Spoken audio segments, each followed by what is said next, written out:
ওয়াল কলামি ওয়া মা ইয়াসতুরুন মা আনতা বিনিআমাতি রাব্বিকা বিমাজনুন ওয়া ইন্না লাকা লাআলা খুলুকিন আযীম। আল্লাহ রাব্বুল আলামিন যে চারখানা আয়াত পাঠ করেছি, আয়াতের প্রথম অংশটা হলো নুন। এই যে নুন, এটা পবিত্র কুরআনুল কারীমের এমন একটা আয়াত, এমন একটা অংশ, যেই অংশের অর্থ দুনিয়ার কোনো মানুষের জানা নাই। প্রখ্যাত মুফাসসির ইবনে আব্বাস রাদিয়াল্লাহু তাআলা আনহু বলেন, আল্লাহ রাব্বুল আলামিন পবিত্র কুরআনুল কারীমের অসংখ্য জায়গায় বিভিন্নভাবে বিভিন্ন সূরা শুরু করেছেন। কোথাও শুরু করেছেন নুন, আবার কোথাও শুরু করেছেন ইয়াসিন, কোথাও শুরু করেছেন আলিফ লাম মিম, কোথাও শুরু করেছেন আলিফ লাম র, আবার কোথাও শুরু করেছেন তহা, কোথাও শুরু করেছেন তসিম মিম। এই যে আয়াতগুলো, এই আয়াতের অর্থ দুনিয়ার কোনো মানুষ জানে না, কোনো মানুষ জানে না। এর অর্থ কেবলমাত্র আল্লাহু ওয়া রাসূলুহু আ'লামু বিমুরাদিহি। এগুলোর অর্থ কেবলমাত্র আল্লাহ এবং তার রাসূলই জানে। প্রেমিক প্রেমিকার সাথে যখন কথা বলে, তখন দেখবেন দুনিয়াতে একজন প্রেমিক প্রেমিকার কাছে একটা চিঠি লিখেছে। চিঠির মধ্যে লিখেছে M+R M+S। এই M+R দ্বারা শুধুমাত্র প্রেমিক আর প্রেমিকাই বুঝে এর দ্বারা কি উদ্দেশ্য। ঠিক আল্লাহ রাব্বুল আলামিন তার প্যারে হাবিব নবীজি মুহাম্মদুর রাসূলুল্লাহ সাল্লাল্লাহু আলাইহি ওয়াসাল্লামের সাথে কথা বলেন, এই সকল কথা দুনিয়ার মানুষকে বুঝান না। নবীজি হাদিসে বলেন, লিকুল্লি কিতাবিন সিররুন ওয়া সিররুল্লাহি ওয়া সিররুল কুরআনি ফি আওয়াইলিস সুওয়ার। প্রত্যেকটা কিতাবের, প্রত্যেকটা চিঠির কিছু গোপন রহস্য থাকে। ঠিক কুরআনুল কারীমের গোপন রহস্য হলো এই আয়াতগুলো, এই অংশগুলো। নুন এর অর্থ দুনিয়ার কোনো মানুষ জানে না। আপনি যদি বলেন, হুজুর আপনি আমাকে বলেন নুনের অর্থ কি, আমার ক্ষমতা নাই এর অর্থ বলার। আপনি যদি বাংলাদেশের প্রখ্যাত উলামায়ে কেরামকে বলেন, সবচেয়ে বড় আলেমদেরকেও বলেন যে এর অর্থ কি, কারো বাবার ক্ষমতা নাই এর অর্থ বলা। এই জন্য প্রখ্যাত মুফাসসির ইবনে আব্বাস রাদিয়াল্লাহু তাআলা আনহু বলেন, আল্লাহু ওয়া রাসূলুহু আ'লামু বিমুরাদিহি। এর অর্থ আল্লাহ এবং তার রাসূলই ভালো জানেন। এর অর্থ গোটা পৃথিবীর কেউ জানেন না। এরপরে আল্লাহ রাব্বুল আলামিন বলেন, ওয়াল কলামি ওয়া মা ইয়াসতুরুন। কলমের কসম, কলম যা লিখেছে তার কসম। মা আনতা বিনিআমাতি রাব্বিকা বিমাজনুন। আপনি নবী আল্লাহ তাআলার অনুগ্রহে পাগল নন। আপনি নবী আল্লাহ তাআলার অনুগ্রহে পাগল নন। এই যে আল্লাহ তাআলা সূরা কলমের শুরুতে দুইটা জিনিসের কসম খাইছে। কয়টা জিনিসের? দুইটা জিনিসের। এক নাম্বার হলো কলমের কসম, দুই নাম্বার কলম যা লিখেছে তার কসম। প্রশ্ন জাগে, হুজুর দুনিয়াতে একটা কলমের দাম 5 টাকা, সর্বোচ্চ 10 টাকা। আল্লাহ তাআলা মাত্র 5 টাকা দামের কলমের কসম খাইলেন আল্লাহর নবীর চরিত্র বর্ণনা করার জন্য। এর জবাব হলো, দুনিয়ার কোনো কলমের কসম খায় নাই। আল্লাহ রাব্বুল আলামিন যেই কলমের কসম খেয়েছে, এই কলমটা দুনিয়ারও সৃষ্টিরও 50,000 বছর পূর্বে আল্লাহ রাব্বুল আলামিন সৃষ্টি করেছেন। দুনিয়া সৃষ্টিরও 50,000 বছর পূর্বে আল্লাহ তাআলা একটা কলম সৃষ্টি করছেন।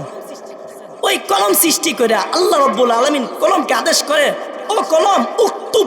তিরমিজি শরীফের হাদিসে এসেছে, কলম উক্তুব, কলম তুমি লিখো। কলম আল্লাহকে বলে, আল্লাহ মাযা আকতুবু, আমি কি লিখব।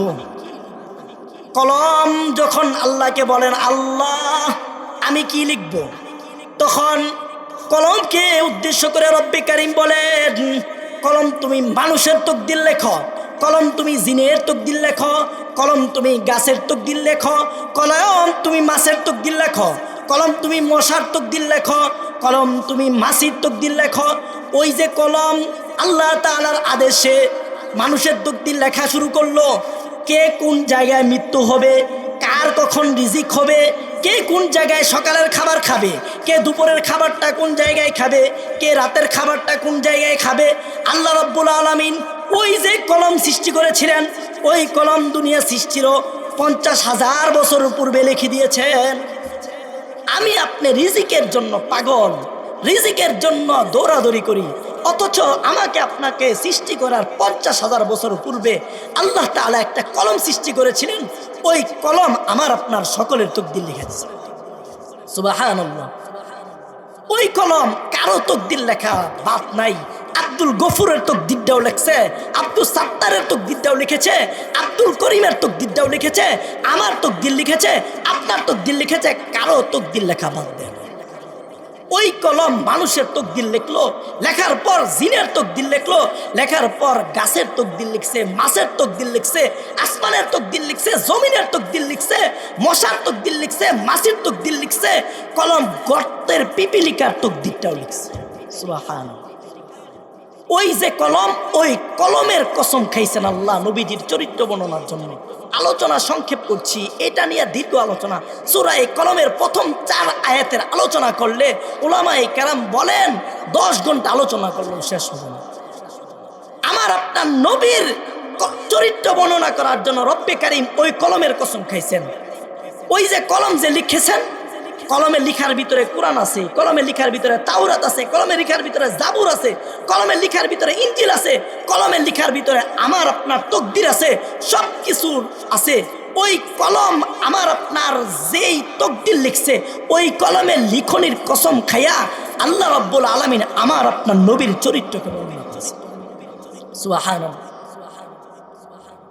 আল্লাহ রাব্বুল আলামিন পবিত্র কোরআনুল কারীমের অসংখ্য জায়গায় কসম খেয়েছেন।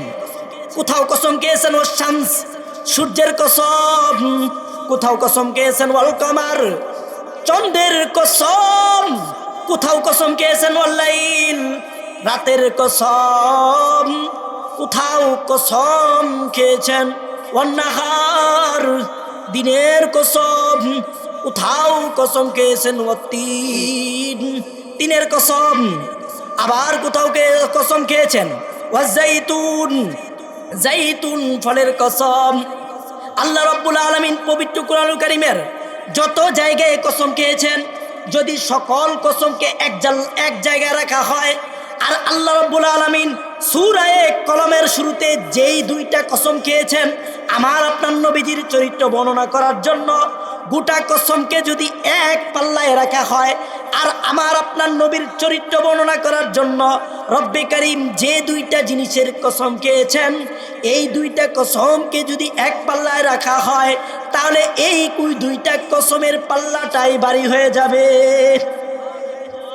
নবীজির চরিত্র বর্ণনা করলেন দামি 2টা জিনিসের কসম খাইলেন। সূর্য দামি জিনিস না? চন্দ্র দামি জিনিস, দিন দামি জিনিস, রাত দামি জিনিস, কিন্তু সেগুলোর কসম খান নাই, বরং আল্লাহ রাব্বুল আলামিন কলমের কসম খাইছেন। কোন কলমের? নবীজি হাদিসে বলেন আউয়ালু মা খালাকাল্লাহুল কলম, যেই কলমকে গোটা পৃথিবীর সর্বপ্রথম সৃষ্টি করা হয়েছে। নবীজি বলেন উম্মত তোমরা ভাবতে পারো আমি নবী নূরকে সর্বপ্রথম সৃষ্টি করা হয়েছে, না না, আমি নবী নূরকে সর্বপ্রথম সৃষ্টি করা হয় নাই, বরং নবীজি বলেন সর্বপ্রথম একটা কলম সৃষ্টি করা হয়েছে। ওই কলমের কসম খায়া আল্লাহ তাআলা আমার আপনার নবীর চরিত্রের সার্টিফিকেট দিচ্ছেন। সেই সার্টিফিকেট কি? মা আনতা বিনিআমাতি রাব্বিকা বিমাজনুন। মক্কার কাফেররা আপনাকে পাগল বলে, অথচ আপনি নবী পাগল নন, বরং ওয়া ইন্নাকা লা আলা খুলুকিন আযীম, আপনি হলেন উত্তম চরিত্রে চরিত্রবান, উত্তম চরিত্রে চরিত্রবান। আমার আগের বক্তা উনি বলেছেন চরিত্র, উনি তাড়াতাড়ি করে বলে ফেলেছেন চরিত্র কয় প্রকার? 3 প্রকার। কয় প্রকার? 3 প্রকার। 1 নম্বর খুলুকে হাসান, 2 নম্বর খুলুকে কারীম, 3 নম্বর খুলুকে আযীম। খুলুকে হাসান মানে সমান সমান, সমান সমান। আমি এই ভাইকে একটা চর মারলাম বিনা কারণে, আবার বিনা কারণে আমি একটা তাকে চর মারছি, তার উপর জুলুম করেছি, সে আমাকে পাল্টা একটা চর মারলো, এটা হলো খুলুকে হাসান। আরেকটা হলো খুলুকে কারীম। আমি এই বাইকে একটা চর মারছি, চর মারার পর বাই নিশ্চুপ হয়ে চুপচাপ বসে আছে। এটা হলো খুলুকে কারিম। আরেকটা হলো খুলুকে আজিম। আমি বাইকে চর মারছি, চর মারার পর উনি আমাকে চর না মারে আমাকে বলতেছে, ভাই আপনি কি হাতে কষ্ট পাইছেন, ব্যথা পাইছেন? আমার মাথায় হাত তুলে আমার জন্য দোয়া করতেছে। এটা হলো খুলুকে আজিম। আরো সহজে আর একটা এক্সাম্পল দিই। উস্তাদ ছাত্রর কাছে গেছে, সরি ছাত্র উস্তাদের কাছে গেছে, গিয়ে বলতেছে, উস্তাদ আমি তো খুলুক যে 3 প্রকার এটা বুঝি না। খুলুক মানে বুঝেন? চরিত্র, আখলাক, মানুষের ব্যবহার। ব্যবহার কয় ধরনের? 3 ধরনের। যে ব্যবহার যে 3 প্রকার এটা তো আমি বুঝি না, আমাকে বুঝাই দেন।